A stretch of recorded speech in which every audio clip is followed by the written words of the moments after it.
اور توقع امید وابستہ کرنے کے لحاظ سے بھی وہی زیادہ بہتر ہے۔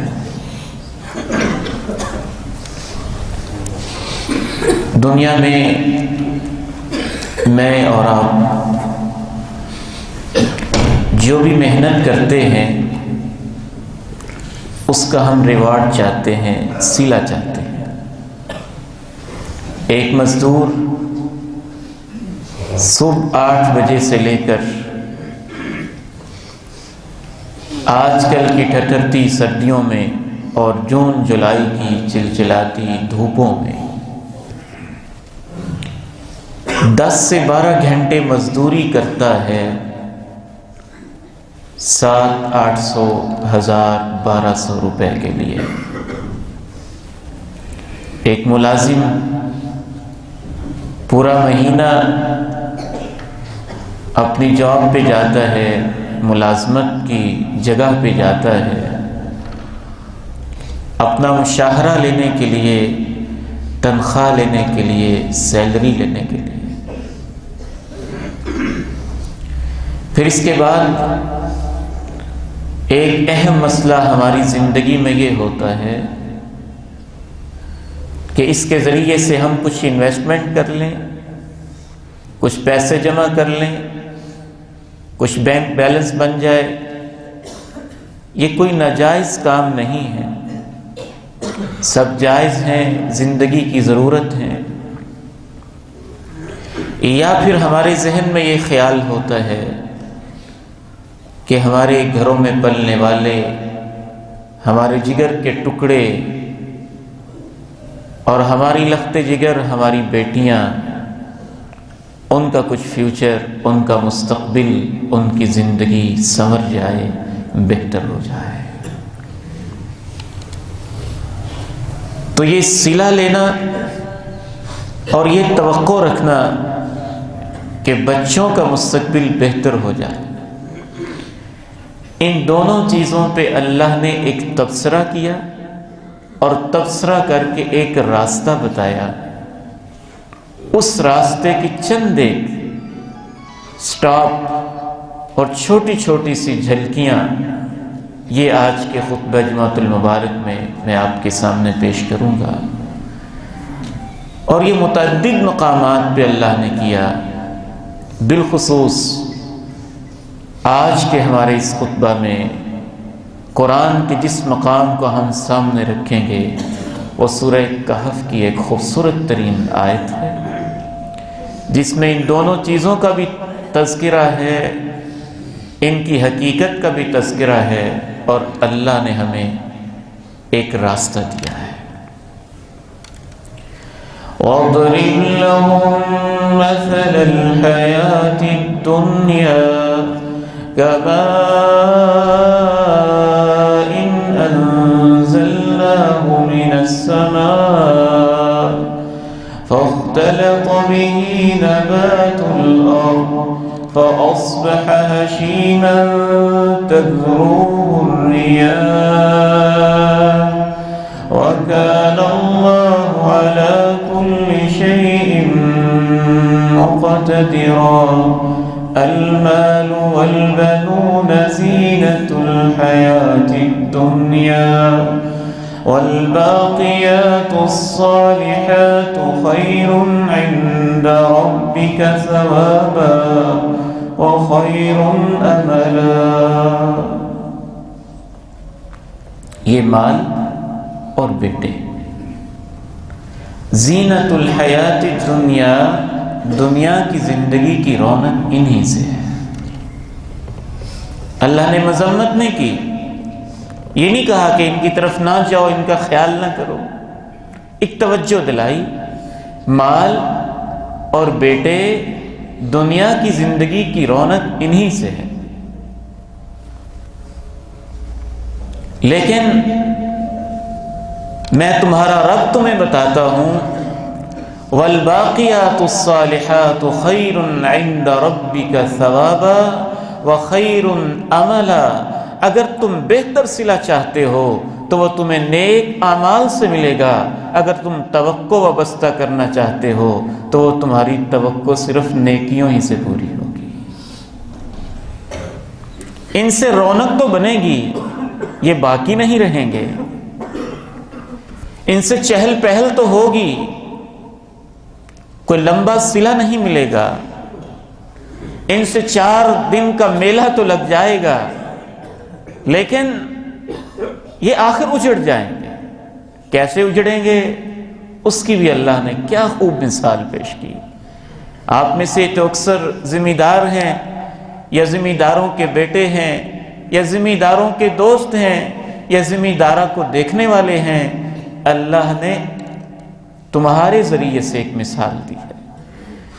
وَضْرِبْ لَهُم مَّثَلَ الْحَيَاةِ الدُّنْيَا كَمَاءٍ أَنزَلْنَاهُ مِنَ السَّمَاءِ فَاخْتَلَطَ بِهِ نَبَاتُ الْأَرْضِ فَأَصْبَحَ هَشِيمًا تَذْرُوهُ الرِّيَاحُ وَكَانَ اللَّهُ عَلَى كُلِّ شَيْءٍ مُقْتَدِرًا۔ ان کو پیش کر دو مثال، بیان کر دو ان کے سامنے کھول کے کہ یہ دنیا کی زندگی کی مثال ایک ایسے پانی کی طرح ہے جسے ہم نے آسمان سے اتارا، وہ پانی آسمانوں سے اترا، خاکی زمین میں ملا، جب خاکی زمین میں ملا تو اس خاکی زمین سے پھول نکلے، بوٹے نکلے، کھیت نکلے، کھلیان نکلے، نخلستان نکلے، کہیں گلاب کے پھول، کہیں چنبیلی کے سفید پھول، کہیں پہ کھجور، کہیں پہ انگور، کہیں پہ انار، کہیں پہ زرعی اجناس، یہ سب کچھ اس سے نکلا، لیکن کتنی دیر کے لیے نکلا؟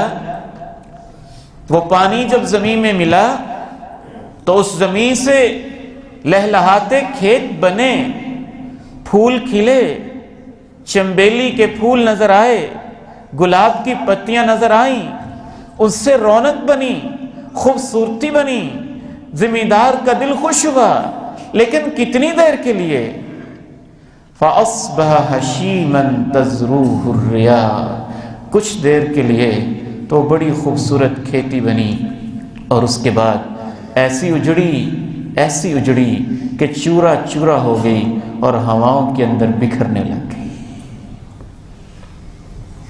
کہا تمہاری زندگی ایسے ہی ہے، آسمانوں سے روح اتری، اس خاکی جسد کے اندر ملی، اس خاکی جسد میں ملی، بچپن، لڑکپن، جوانی، ادھیڑ عمر، بڑھاپا، انسان کی زندگی بنی، پھر گھر کا کھیت بنا، معصوم بچے، کچھ کلیوں جیسی بیٹیاں، کچھ گلاب کے پھول جیسے بیٹے، کوئی پھل دینے والے کھجوروں جیسے جوان رانا بیٹے، اس گھر کی آبادیاں ہوئیں، لیکن پھر وہ گھر ویسے ہی اجڑا جیسا کہ ایک کھیت اجڑ جایا کرتا ہے۔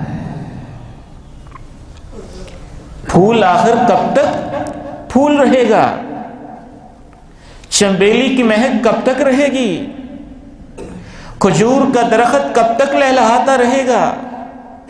آم کے درخت کی کتنی زندگی ہوگی؟ میں اللہ کی عظمت پہ اور اللہ کے اس کلام پہ حیران ہوتا ہوں۔ قرآن جو مثالیں بیان کرتا ہے، دل چاہتا ہے کہ بندہ ان میں ڈوب کے سوچے کہ اس میں اللہ نے کیا کیا باتیں سمجھائی۔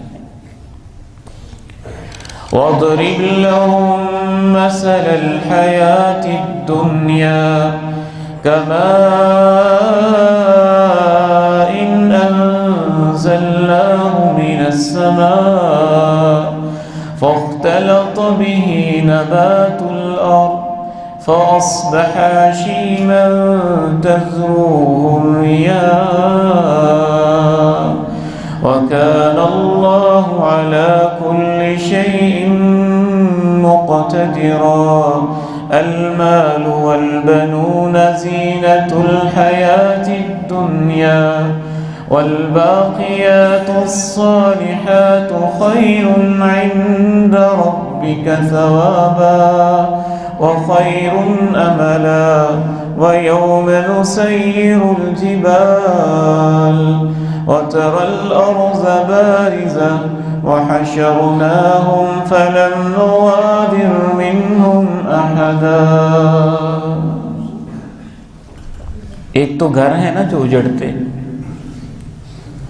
کبھی بہن رخصت ہو گئی، کبھی بھائی رخصت ہو گیا، کبھی بیٹا داغ مفارقت دے گیا، کبھی بیٹی آنکھوں سے جدا ہو گئی، کبھی شوہر چلا گیا اور بیوگی کے روگ لگ گئے، کبھی بیوی چلی گئی اور اکیلے پن کے اندر زندگی گزارنا مشکل ہونے لگی، کبھی باپ کا سایہ اٹھا، کبھی ماں کی شفقتیں اٹھ گئیں.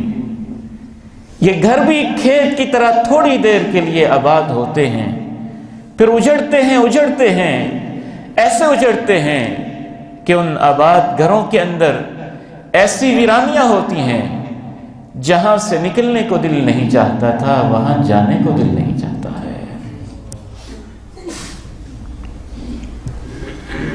پھر اللہ نے کہا کہ یہ چھوٹی چھوٹی کھیتیاں تو آباد ہوتی ہی ہیں، تمہاری تو پوری دنیا بھی ایک دن برباد ہونے والی ہے، یہ تو سارا کھیت ہی ختم ہونے والا ہے. اے اللہ پھر کیا کریں؟ یہ نہیں اللہ نے کہا کہ کماؤ نہ، یہ نہیں کہا اولاد پہ توجہ نہ دو، کہا جو کچھ تم کرنا چاہتے ہو کر لو، لیکن ایک بات یاد رکھو، اگر تم نے سب سے اچھی چیز لینی ہے کہ تمہیں صلہ بہت اچھا ملے، اور اگر تم محنت کرنا ہی چاہتے ہو کہ اس کا اجر بہت زیادہ ملے، اگر تم توقع لگانا ہی چاہتے ہو تو میں تمہارا رب کہتا ہوں، تمہارے رب نے دنیا پیدا کی ہے، وہ ہر چیز پہ قادر ہے. تمہارے رب کے نزدیک صلہ لینے کے لیے اور توقع لگانے کے لیے سب سے اچھی چیز نیک اعمال ہے. والباقيات الصالحات خير عند ربك ثوابا خير عند ربك ثوابا وخير املا. باقی رہنے والے نیک اعمال صلے کے لیے، ریوارڈ کے لیے، ثواب کے لیے، اجر کے لیے، محنت وصول کرنے کے لیے سب سے اچھی چیز یہ ہیں. توقع لگانی ہے تو ان سے لگاؤ. مجھے اپنے آپ پر اور آپ حضرات پر اس بات کا دکھ نہیں ہے کہ ہم دنیا کماتے ہیں، اس بات پہ کوئی ڈانٹ ڈپٹ نہیں ہے کہ ہم اولاد کی فکر کرتے ہیں، وہ ایک فطری چیز ہے. دکھ اس بات کا ہوتا ہے، ڈانٹ پڑتی ہے تو اس پہ پڑتی ہے کہ اس فکر کے اندر ہم اصل صلے کی چیز نیک اعمال کے لیے اتنی محنت کیوں نہیں کرتے. جس چیز کو اول ترجیح دینی تھی اس کو پیچھے رکھ دیا، جس کو پیچھے رکھنا تھا اس کو آگے لے آئے.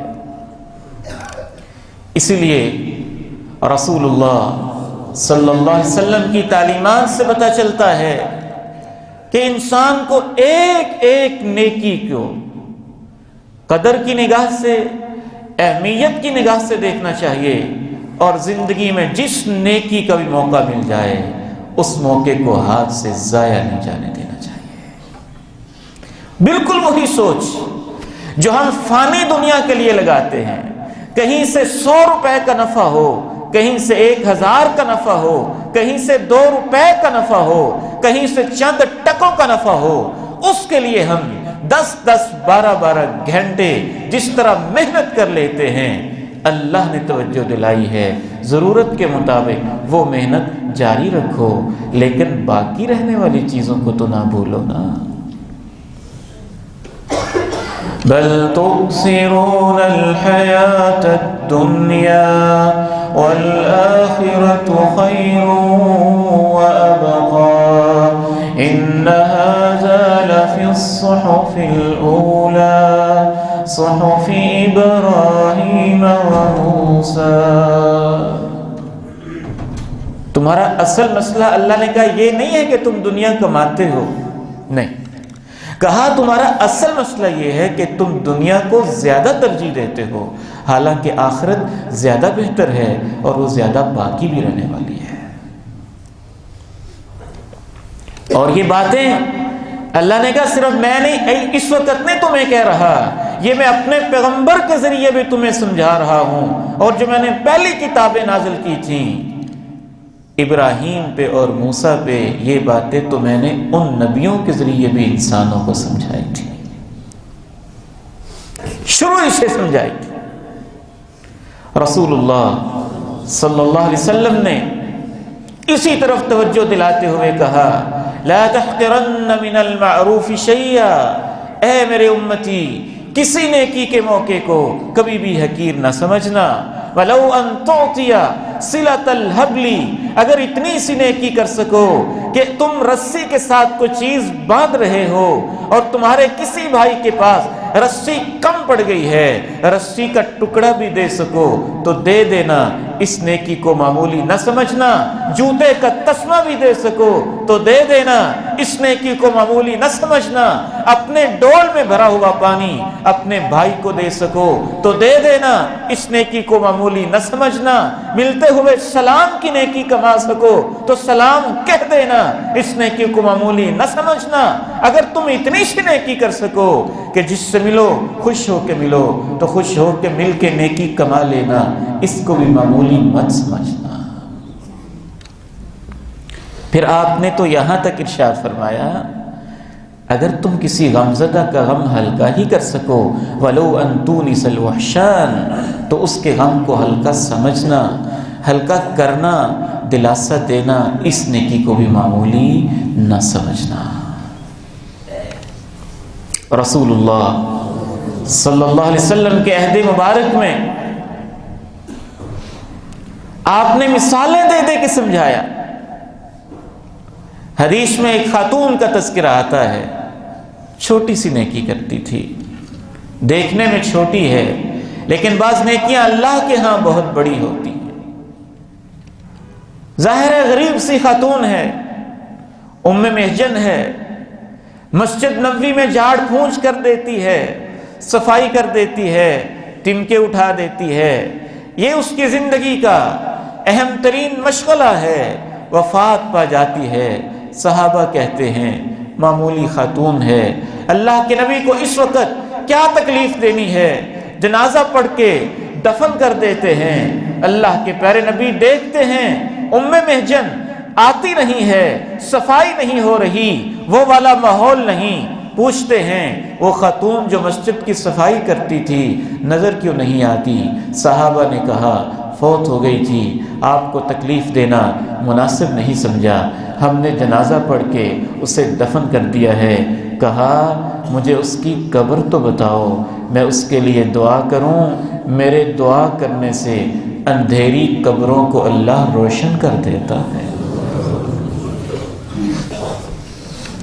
آپ نے ارشاد فرمایا بینما رجل یمشی بطریق وجد غصن شوک، ایک آدمی جا رہا تھا، راستے کے اندر ایک کانٹے دار ٹہنی نظر آتی ہے.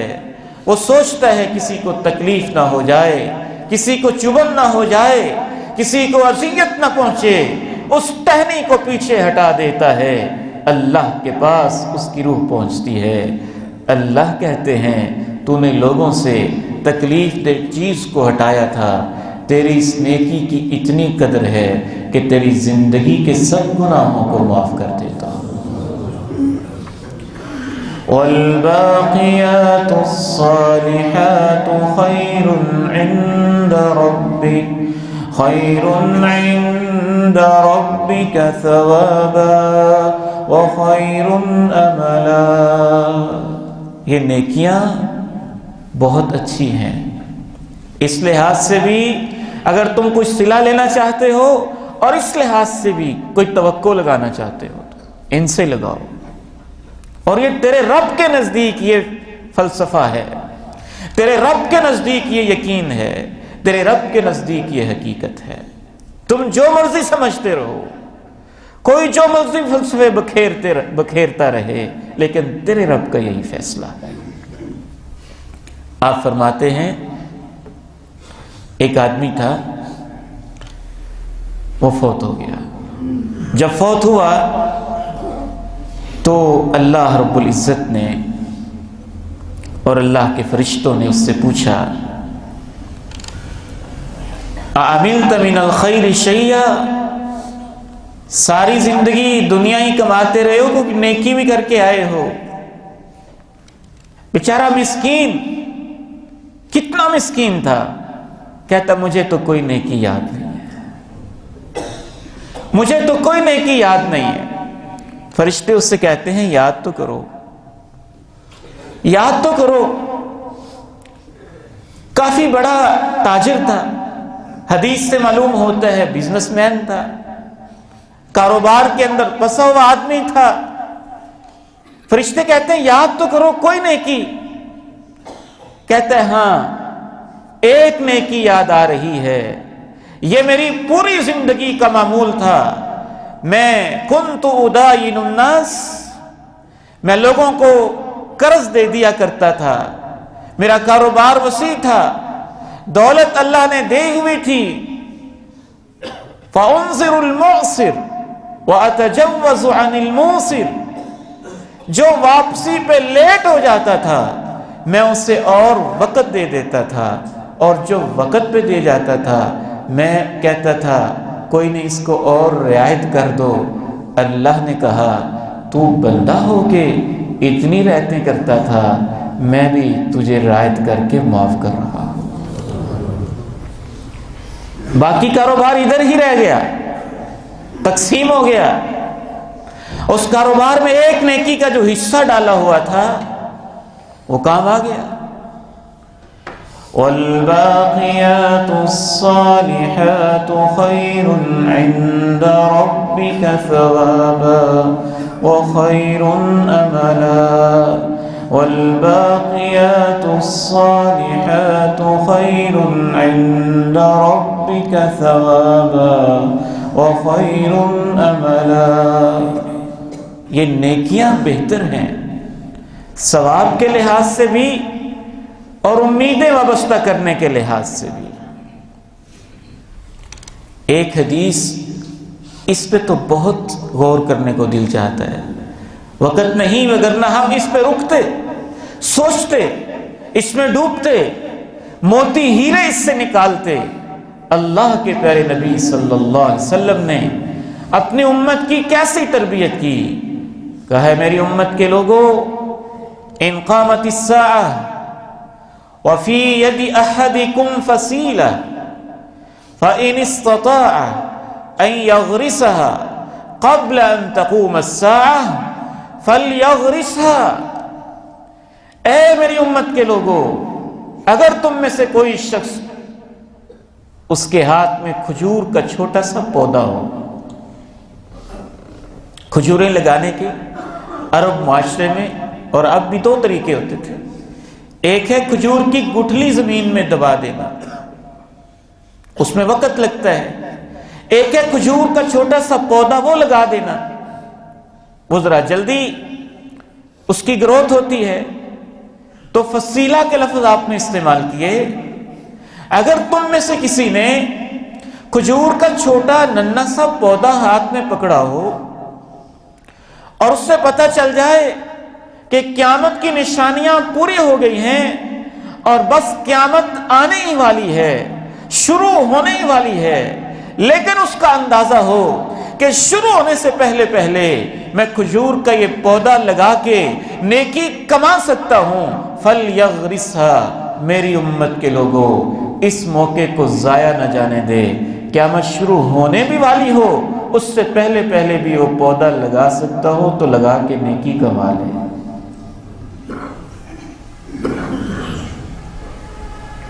والباقیات الصالحات خیر عند ربک ثوابا وخیر املا۔ انسان تین قسم کے نتائج کو ہمیشہ یاد رکھے۔ امام سفیان ابن عیینہ رحمہ اللہ فرماتے ہیں کہ جہنم سے انسان بچتا ہے معافی کے ذریعے، جہنم سے بچتا ہے اللہ کی معافی کے ذریعے، جنت میں داخل ہوتا ہے اللہ کے فضل کے ذریعے اور رحمت کے ذریعے، اور جنت کے اندر وہ بلند درجے لیتا ہے اپنی نیکیوں کے ذریعے۔ تینوں باتیں یاد رکھیں۔ جہنم سے ہم بچتے ہیں صرف معافی کے ذریعے، اللہ معاف کرے گا تو بچیں گے، معافی نہیں ملے گی نہیں بچ پائیں گے۔ اللہ مجھے اور آپ کو معاف فرمائے۔ جہنم سے بچتا ہے اللہ کی معافی کے ذریعے، جنت میں داخلہ ملتا ہے اللہ کی رحمت کے ذریعے، لیکن داخل ہونے کے بعد جنت کے درجات انسان کو ملتے ہیں نیکیوں کے ذریعے۔ جتنی زیادہ نیکیاں اتنا بلند درجہ، بلکہ جب جنتی جنت میں داخل ہو جاتے ہیں تو باقاعدہ جنت کے اندر یہ اناؤنسمنٹ ہوتی ہے اور یہ ایک اعلان ہوتا ہے، وَنُودُوا، پورا اعلان ہوتا ہے۔ خوبصورت الفاظ ہیں قرآن مجید کے کہ تمہیں اس جنت میں وارث بنایا جا رہا ہے بما کنتم تعملون، تمہارے عملوں کی وجہ سے۔ نبی علیہ السلام نے ارشاد فرمایا کہ جنت کے درجات میں بھی اتنا ہی فرق ہے کہ کچھ جنتی اونچے درجے والے جنتیوں کو اتنا اونچا دیکھتے ہیں جیسے تم دنیا میں رہتے ہوئے آسمان میں چمکتے تارے کو دیکھتے ہو۔ صحابہ نے عرض کی اتنا اونچا مقام وہ نبیوں کا ہوتا ہے؟ وہ نبیوں کا اتنا اونچا مقام ہوتا ہے؟ فرمایا رجال آمنوا باللہ وصدقوا رسلہ، نہیں، نبیوں کا اونچا مقام تو ہوتا ہی ہے، نبیوں پہ ایمان لانے والے، نبیوں کی تصدیق کرنے والے کچھ لوگ بھی ایسے ہوتے ہیں کہ اللہ ان کو اتنا مقام اونچا دیتا ہے کہ جنتی بھی ان کو اتنا اونچا دیکھتے ہیں جتنے اونچے تارے نظر آ رہے ہوتے ہیں۔ والباقیات الصالحات خیر عند ربک ثوابا وخیر املا۔ آخری چند ایک باتیں عرض کر کے میں آپ سے اجازت چاہوں گا۔ مجھے بھی مرنا ہے اور آپ کو بھی مرنا ہے، اللہ ہمارا خاتمہ ایمان پر فرمائے۔ مرتے ہوئے ہر انسان کو ایک طبی تکلیف ہوتی ہے، ایسے ہی جیسے کوئی نیک یا بد انسان ہے، اس سے کوئی فرق نہیں پڑتا، کانٹا چبھتا ہے تو سب کو ہی تکلیف ہوتی ہے۔ تو ایک تکلیف تو وہ ہوتی ہے جو سب کو ہوتی ہے، وہ مرنے کا پروسیس ہی ایسا اللہ تعالیٰ نے رکھا ہے، اور اس تکلیف کی وجہ سے غشی کی ایک کیفیت طاری ہو جاتی ہے۔ اللہ کے پیارے نبی صلی اللہ علیہ وسلم نے ارشاد فرمایا ان للموت سکرات، موت کی غشیاں ہوتی ہیں، موت کی غشیاں ہوتی ہیں، لیکن اصل تکلیف جو انسان کو ہوتی ہے وہ موت سے بڑھ کر، روح و جسم کے رشتے ٹوٹنے سے بڑھ کر، ائمہ اسلاف لکھتے ہیں کہ سب سے زیادہ انسان کو تکلیف ان لمحوں کی ہوتی ہے جو اس نے نیکیوں کے بغیر ضائع کیے ہوتے ہیں۔ جب جاتے ہوئے اس کے دماغ کی سکرین پہ اس کی گزری ہوئی جوانی کے لمحے، اس کی صبحیں، اس کی شامیں، اس کی راتیں، اس کی خلوتیں، اس کے سوشل میڈیا پہ گزرے ہوئے گھنٹے، اور اس کی پورنوگرافی پہ مبنی ویب سائٹس اور گندی اور ننگی تصویریں، جب اس کو یہ ساری یادیں آتی ہیں تو اس کی تکلیف موت سے بڑھ کر ہوتی ہے۔ اس لیے سلف صالحین کہتے ہیں کہ ایک ہے شدت الموت، وہ درجہ بدرجہ ہر انسان کو ہوتی ہے، لیکن بہت زیادہ تکلیف انسان کو حسرت الفوت کی ہوتی ہے۔ اس لیے اللہ تعالیٰ نے ایک اور انداز سے بھی انسان کو نیکیوں کی طرف توجہ دلائی کہ نیکیاں کرو، اور سمجھانے کا انداز دیکھیے کہ اللہ کتنی محبت سے سمجھاتے ہیں۔ یا ایھا الذین آمنوا لا تلہکم اموالکم ولا اولادکم عن ذکر اللہ ومن یفعل ذلک فاولئک هم الخاسرون وانفقوا مما رزقناکم من قبل أن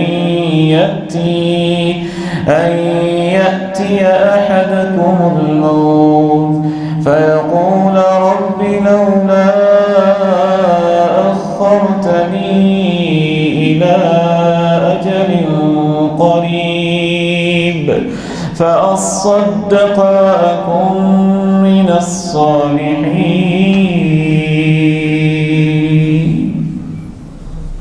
اے ایمان والو، تمہارے مال، تمہاری اولادیں کہیں تمہیں اللہ کی یاد سے غافل نہ کرتے، اور جس نے یہ کام کیا اس کا بہت نقصان ہو گیا۔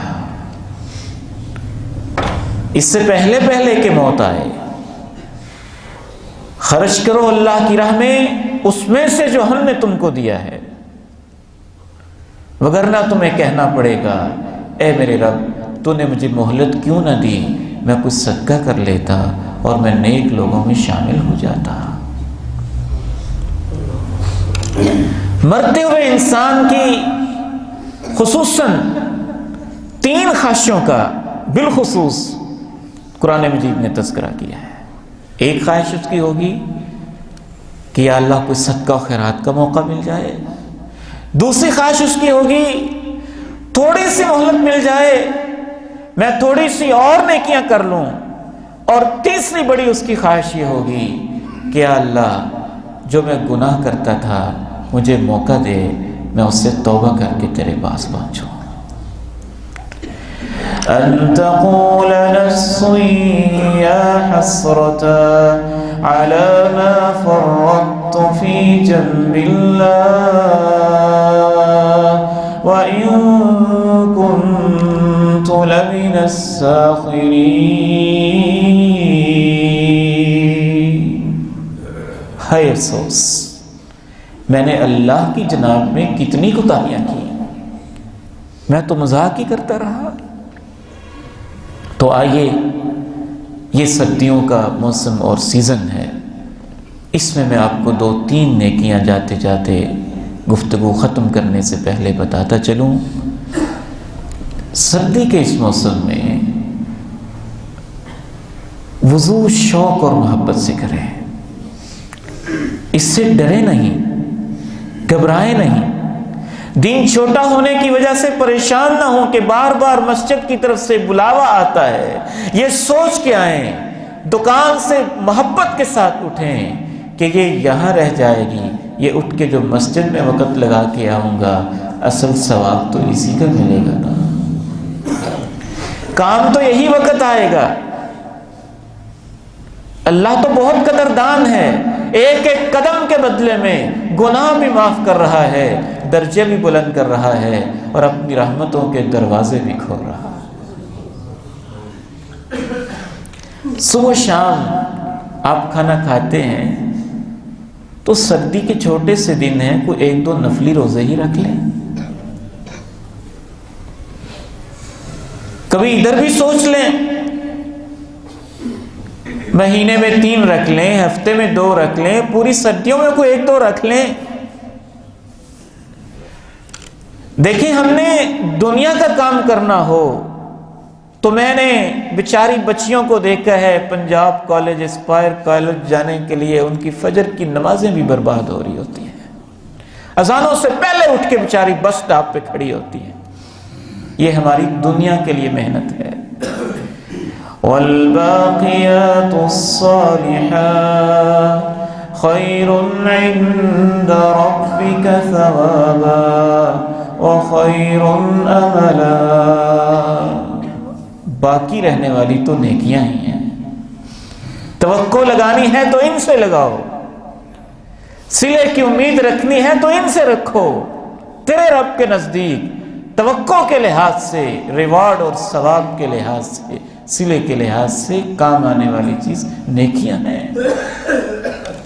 اتنی لمبی رات ختم ہونے کا نام نہیں لیتی، اور پوری سردیوں میں اگر مجھے اور آپ کو کبھی چند راتوں میں بھی اللہ کے سامنے پچھلے پہر نہ اٹھنے کی توفیق ہوئی، نہ مانگنے کی توفیق ہوئی، تو یہ اس بات کی نشانی ہے کہ ساری محنت دنیا کے لیے ہے، آخرت کی تو سوچ ہی ختم ہے۔ تتجافى جنوبهم عن المضاجع يدعون ربهم خوفا وطمعا ومما رزقناهم ينفقون